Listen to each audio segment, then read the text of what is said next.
The Saab ended up with much bigger wheels than the Lancia. It was also made out of thicker steel, and it had a completely different rear axle.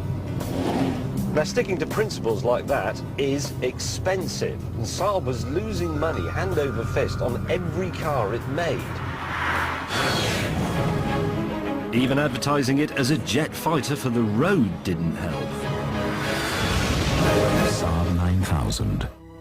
So, in 1989, Saab was bailed out by General Motors. To try and larch some fiscal sense into them, a team of executives from GM went over to Sweden and said, look, this is a Cavalier from our Vauxhall division. And to make your new car, what you do is change the body and the badges. That's it. Nice and cheap. Body and badges. Saab ignored them so completely that their new 900 shared only a third of its components with the Cavalier. When the time came to replace the 900 with the 93, the General Motors executives went over to Sweden again and said, OK, here is the Vauxhall Vectra. Now this time we mean it. Only change the body and the badges. Nothing else.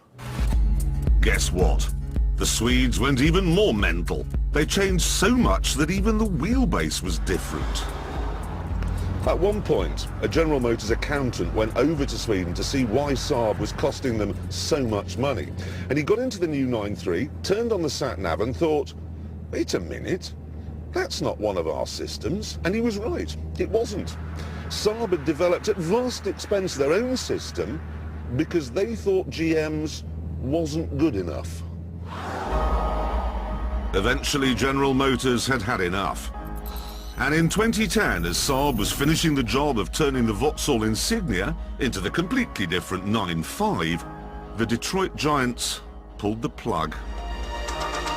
The brand itself will have some residual value, but the company's facilities are likely to be broken up and sold. At the last minute, a buyer was found, a Dutchman who owned a small car company called Spyker. To get the money rolling in, he needed to get the new 9.5 into the showrooms as quickly as possible.